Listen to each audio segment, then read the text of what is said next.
Gulnoz, NRS muammosi hozirgi kunda auditoriyamizning 80% bor ekan, juda ham ko'p ekan. O'zi shu haqida tushuntirsangiz, NRS o'zi qayerdan kelib chiqadi, NRS kasalligi? NRS o'zi har doim qo'rquv, bosimda man xavfsiz emasman degan signal, ya'ni bu miyada kuchli qo'rquv borligidan. Qanaqadir holat bo'lgan, miya qo'rqib qolgan yoki o'zini xavfsiz his qilmagan holatida NRS bo'lishni boshlaydi. Yana ikkinchi tartib bor, qachonki farzandimizga issiq, mehr, iliqlik yetmasligi. Kechqurun farzand mana tasavvur qiling, yotgan holatingizni qo'llab qo'ydingiz, nima bo'ladi? Birinchi isiysizmi? Kunduz kuni sizdan sog'lom e'tibor, mehr ololmayapti bola, iliqlik quchoqlamayapsiz, yaxshi gapirmayapsiz, iliqlik, issiqlik his qilmayapti uni tanasi. Kechqurun bo'shashib, o'sha issiqlikni o'zi beradi. Kuchli bosimda, stressda kuni bilan o'ylaydi, напряженияda oyisidan gap eshitadi, o'rtoqlar bilan отношенияsi yaxshi emas, jamiyatda o'zini o'rin topmagan, har doimgi agressiyada kechqurun uxlayotib, miya polniy o'chib qoladi. Mana shu biz aytadigan uyg'onmaydigan bolachalar. Kechqurun uyg'otvorsang o'rganib ketadi deydi-ku onalar. O'zi bu asli tegi miya nega uyg'onmaydi? Chunki qattiq напряженияda mana shatib turgan, ya'ni siqilib turgan narsa bitta bo'shashadi, bo'ldi. O'chadi, konkret o'chadi. Uyqusida nima qilayotganini kontrol ham qila olmaydi, boshqara olmaydi. Xo'p, men bilaman, sizga nafaqat bolalar, balkim katta ayollar ham, ya'ni kattalarni ham psixologsiz, ham detskiy psixologsiz va bilamanki, hozirgi kunda NRS bilan muammo bo'layotgan, NRS, NKPRS bilan muammodagi bolachalarni ko'p olib kelishyapti. Xo'p, nima deb o'ylaysiz? Mana sizga kelayotgan ota-onalardan kelib chiqqan holatda bu ota-onalar qanaqa etaplardan o'tib keyin sizga kelyapti? Ya'ni bungacha nima etaplardan o'tib kelishdi? Mani anaqada shunaqa ko'p keyslarim borda. Shu 40 million ham sarflagan, neni ham olgan, shu ariga ham chaqtirib davolatib ko'rgan, nerpatologga qatnagan, kuchli dorilar ham ichishgan, o'sha har xil xalq tabobatda yeydigan narsalarni ham yedirishgan, elektroforez, toklar ham olishgan.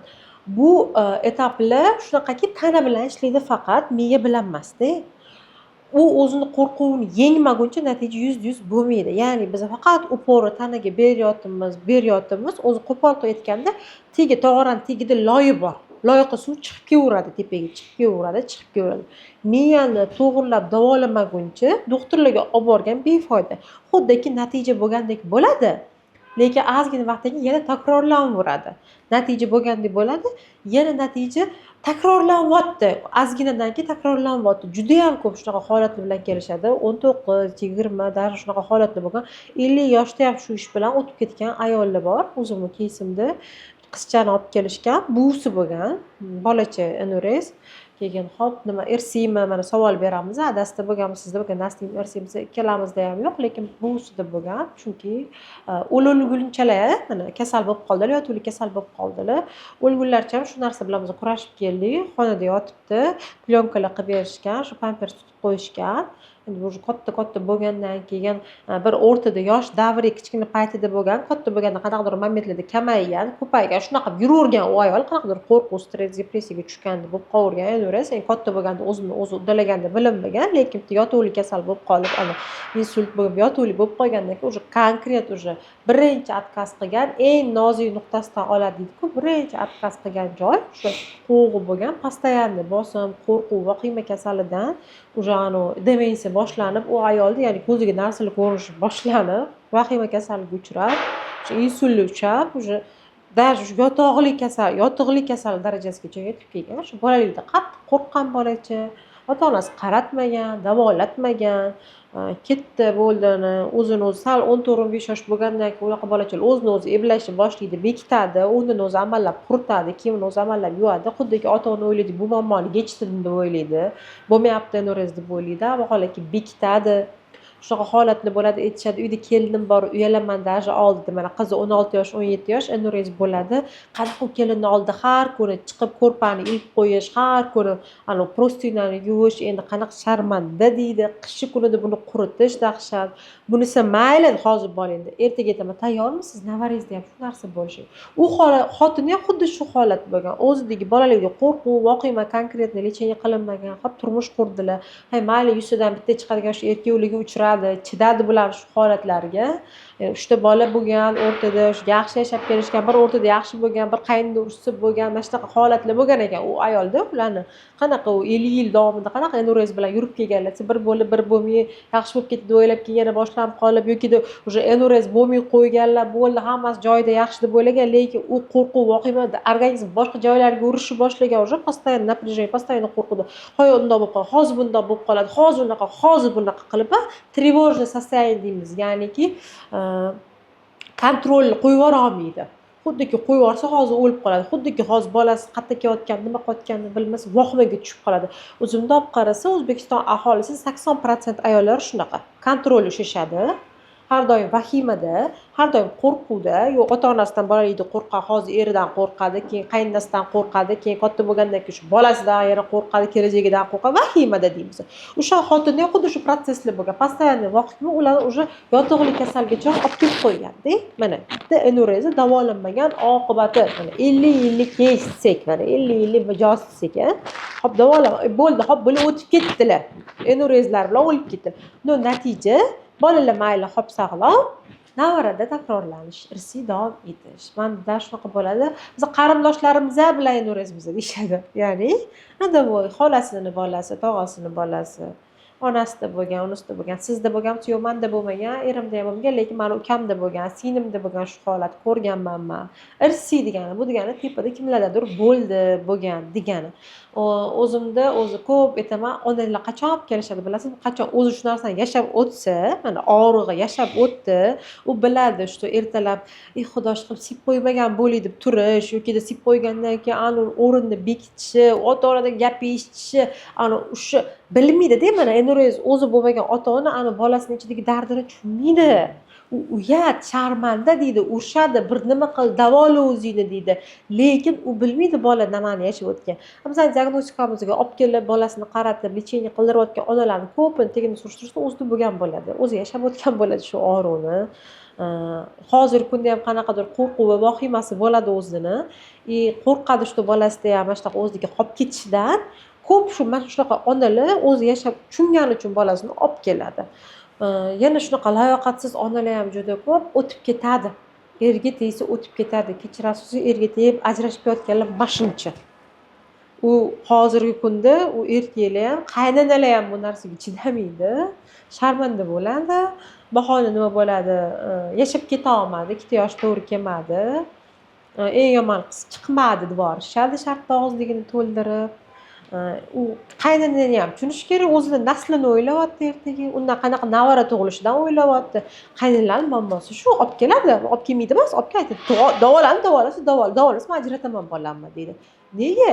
Menga toza nasl kerak. Mana ertaga navaram sog'lom onani bolasi bo'lishi kerak. Ertaga bu suygan bolasi ham suyadi deydi. Buni ota-onasi 20 yil qaratmabdi, shu qo'pol qilganda shiptiri bilan olib yotibdi.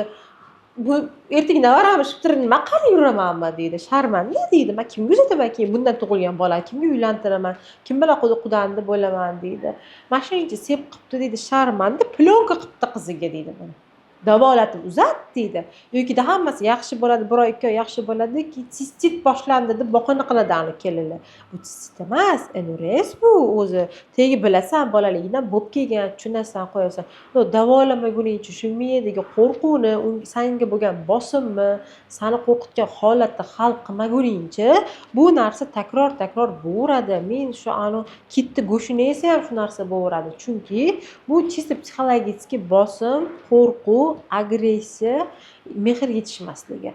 Shu narsalarni konkret davolamaydigan bo'lsak, bizning farzandimizni bu kasaldan hech qachon qutula olmaydi. Qutuldi deb o'ylaymiz, siymay qo'yishi mumkin, lekin boshqa joydan bab o'zini kuchini ko'rsatadi. Samotsenkasidan uradi, o'ziga ishonch pasayib ketadi, o'ziga ishonmagandan keyin boshlanadi, ertaga jamiyatda o'zini o'rnini topa olmaydi. O'zini o'rnini topa olmagandan keyin katta bolalar katta problema bo'ladi. Shu sizni ham kasal qilagan bolachaga aylanadi. Katta bo'lgan problema sozdavать qilishni boshlaydi. Yetishmayotgan e'tibori chiqib jamiyatdan olmoqchi bo'ladi, agressiya qilishni boshlaydi, o'g'irlashni boshlaydi pul masalan. Sal kattaroq bo'lgandan keyin o'rtog'ini urib burni og'zini og'zini qonatib kelishni boshlaydi, o'zini jamiyatda tasdiqlamoqchi yokida bor bitta ishga kirg'izib qo'ysangiz eplab ham ishlab kelolmaydi, uylanadi, ajrashib ketadi, eplolmaydi. Qo'pol qilib aytganda shu urologik nuqtai nazardan uni yallig'lanishi bor, ertaga bepushtligiga olib kelishi bor bu narsalarni. Har xil shunaqa vaziyatlar bo'ladiki, что siz NRS xuddi davolandi deb o'ylaysiz, lekin uni tagidagi ildizini toki davo bermaguncha bu narsa farzandingiz ichida to'p-to'pida qalbida, miyasida taqib qilib kelaveradi. Sani xuddiki bir joying kemtik degan narsani beradi. Ya'ni sen aybdorsan, sen nosog'lomsan-da, sen eplolmaysan, uddalolmaysan, siyg'osan, tipa miya deb programma qolib ketdi, siyg'o. Любой joyda qo'pol qilib siyg'osan. Ishingda ham shu ish qilib qo'yasan, ya'ni eplolmaysan bitta ishni. Boshqa joyda ham xotira olmaysan, oilada ham o'zing o'rningni qo'ya olmaysan, eringni oldida ham hurmating yo'q. Nega bolalikdan ano siyg'o bo'lganda unga siyg'osan, davoli o'zing tuzat deb qanaqa urib programma qilib uni qo'rqitib NRSni boshqa kasalga aylantirib olgan. И uni oqibatida katta bo'lganda o'zi undan ham battar aziyat chekkan ota-onalar juda ham ko'p. Hop, hozir mana kitti go'shti dedingiz. O'zi shunaqa savollar ham juda ham ko'p bo'lgan. Ya'ni kimdirga maslahat bergan kommentariyalarda qo'yi moyagini yedirsangiz tuzalib ketadi.